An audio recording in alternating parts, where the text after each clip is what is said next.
Welcome back to the channel, guys. Just before we get into it, just another shout out to those who continue to share and subscribe my videos. Having a great time doing this. This is quite enjoyable. Just want to share. I just love sharing my enthusiasm of all things Thomas Wood and Railway. Last time we left, we were looking at where did we start? So we've gone through my Thomas Wood collection. We've been through my blue box forms, the Fisher-Price Mattel era. Now I thought we'd continue on possibly with, we also checked out some limited edition sort of different sort of items. I mean, some rare ones and some normal, fairly normal, some ones that you sort of, a little bit obscure, so to speak. Right now I think we'll jump back into maybe the TOMY era. So this starts at 2009. They buy the brand from Learning Curve. So Learning Curve had that long arduous run with the line. They probably did. It was probably the best out of all of them, besides the early 92, 93 stuff. I mean, sorry, 93, 94 I think is when Learning Curve did acquire the brand. It was early Learning Center in 92. But anyway, that's the history of Thomas Wood and Railway. That's another discussion. Yeah, they bought the brand in 2012. They ran with it. These are very hit and miss. These people, honestly, it seems to get people divided into opinions. They sort of have a reputation as being rather bland and sort of unoriginal. I don't feel that's necessarily deserved or warranted. I actually like a lot of these. I think they're nice. There's definitely brought out some different characters, which is kind of a good thing to see. Probably it's very similar to around that sort of early 2000s range, where you sort of had that big influx of characters. All right. Anyway, we'll get that out of the way. I'll show you the first item, as you saw in my unboxing video. That is Kevin. He's the 2011 version.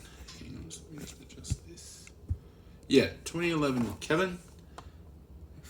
Yeah, I think he's better than the Fisher-Price version that they brought out. It's a lot thicker, I think, here. Definitely, I think it looks a lot wider too. I'm not holding a Kevin from the Fisher-Price box, but it just does look different. Kevin, get him out of the way. Just acquired this from the US, rather basic one. Rosie. Yeah, another 2011 Rosie. Box has got a little bit of damage into it, but the seller wanted $8 for it, $8 US. I'm not going to complain with that. That's a pretty good price. These wouldn't be that hard to find in Australia, but I just haven't come across many. Honestly, it sort of escapes me. I just can't be bothered. I saw it in the US cheap. I thought, why not? Just bring it down here. Yeah. Rosie. Okay, what do we got next? Bertram. Yeah, this was a couple of years ago I got this. This sort of seemed to be on eBay pretty regularly. I dare say probably some sort of store somewhere in Australia. Probably had a heap of them, probably left over from the 2011 year. They've just had an influx of stock left over. Because you could buy this for about $12 for a while. I remember I've bought like 3 of these actually. So the son initially lost his first Bertram, so he replaced that one. And then I think I found it again. It was still for sale, probably about $18. So I thought I'd grab it. Bertram, obviously, is a re-release after the first iteration in the I don't know when the first one was. It was I'm going to say 2001 or 2 or 3 with the Bertram and the scrap cars. That was discontinued fairly shortly and brought back out with this guy in 2011. And as you all know, the 2016 version, which is also a quite highly sought after one now. That's another video. Bertram. Okay. As you saw in the other video, acquired from the US is Ferdinand. Yeah, he's cool. I like him. I'm not sure how it differs from the Mattel version. I don't even think it actually looks that different. I don't have a Ferdinand from that time.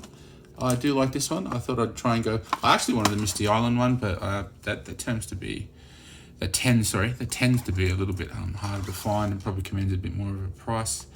That was about 30 US. Yeah, pretty straightforward. Ferdinand.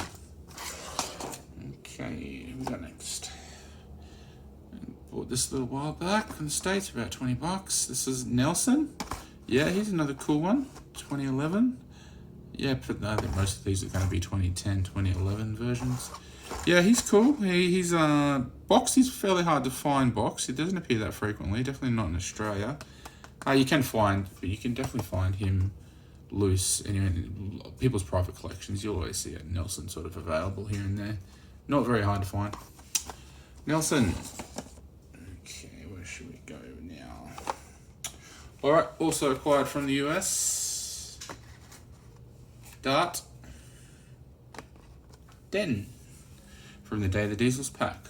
I actually do have a lot of these Day of the Diesels pack. I think I might endeavour to try and get all of the ones that they released from the Day of the Diesels. That would mean I'd have to get a few more. Possibly, I think, Diesel 10 and Flynn. And Iron Arry 9 Bert. We'll see how that goes. Yeah, these are cool. And there's about just under 20 a piece. It's charged me about 35 US for these. Considering the packaging, that sort of style, Day of the Diesel, it's a good price. Both 2011, like I said. Yeah, they look really cool. I like them. They also, Mattel actually had a version, I don't know what part of 2012 to 2016, but it's a double boxed, it's a twin box form, and it's actually pretty highly sought after now. It doesn't appear that common on eBay. I saw it at the Railway Museum up here in Brisbane, and didn't get it because it cost about $30 at the time, and I just didn't really think that was worth it then. If someone was selling me one of those double packs now, I'd definitely buy it for $30. It's one of those cases where these later re-releases are rarer than the originals. Yeah, Den and Dart. Let's move those to the side. Alright, who now? Alright, as you saw in another video, we've got Captain the Lifeboat from the Misty Island Rescue Pack. Yeah, that's a really cool item. That's a pretty hard one to find boxed. I've only seen like one or two come up in Australia in the last 3 years I've been following. There's one up at the moment for about $130. A bit too pricey, I think. It is a rare Thomas Wooden Railway item, but yeah, I managed to find this for about 35 US dollars, which translates to just under 50. That's a pretty good deal. 2010. Yeah, I think Captain's one of those ones that everyone sort of loves to have in their collection. Every kid wants the boats. Yeah, Captain. Definitely a big fan that I have him now. It sort of completes the collection. Alright, two more from the Day of the Diesels pack. Well, I think that will be one of the big giveaways there. I'll just introduce them one at a time. We have Sydney. Yeah, love this guy. This is a cool. I definitely love that I've got this one boxed. This does not appear. This does not appear that often boxed. What it does, it tends to be a little bit pricey. It can get lost sort of at auction. People sort of jump on it. It's cool. It's a very cool train. Yeah, I mean, it was later released in some Fisher Price versions, but I think it was at Seaside Sydney or something. It looks pretty bland and boring there. 2012. Yep, from Day of the Diesels pack. Like I said, I nearly got all of them. Yeah, love him. He's so cool. Just the red in the wheels and just that blue color. It's such a nice train. Sydney. Okay. He will be accompanied by Norman. Yes. He boxed, very, very rare. I think one went in Australia about 2 or 3 months ago. Someone had it for about $100, maybe $90, and it's sold. $90. It's a bit of a price tag, but I mean, I would value it at that. To be honest, doesn't mean I'd pay that, but it definitely is still sort of worth that sort of money. Yeah, he's such a cool train. He's another one that's sort of one of those obscure trains that no one really. Well, you get people are always after him, but there's not enough words to describe this one. He's so cool. There's that colour, there's the little grumpy face, the monobrow there. He's so cool. Colour of the wheels. Yeah, love it. Like I said, 2011 version. Alright, that was Norman. Okay. Now, I think this tends to be the rarest Tomy train, I think. Oh, well, that's my opinion. Doesn't mean I value it in the top 10 or 20 or 30 rare items, but it's boxed. It's pretty hard to find boxed. They don't appear that frequently. When they do, they're gonna set you back a little bit. So this, I speak of Kelly. Yes, very, very nice. Just look at that closely there. Just that blue, just that blue with all the red in the wheels and just that beige color. That crane and the face is just, yeah. I just love him. He's so cool. Yeah. All this time too, I thought it was actually a female train.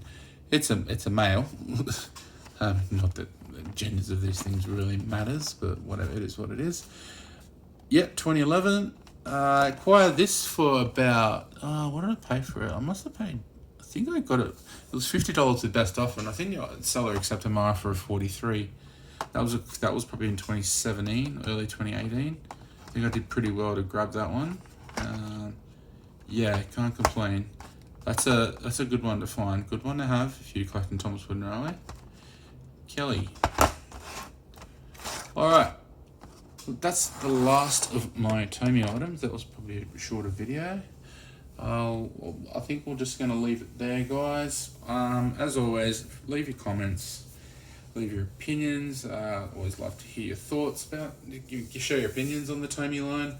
Like I said, I don't mind them. Could they be a little bit better? Yeah. I mean, all parts of Thomas Wooden Railway could probably be a little bit better, but we digress. Alright, guys, that's me out for another video. Subscribe to the channel, share the videos, like, and I'll see you guys around. Peace out.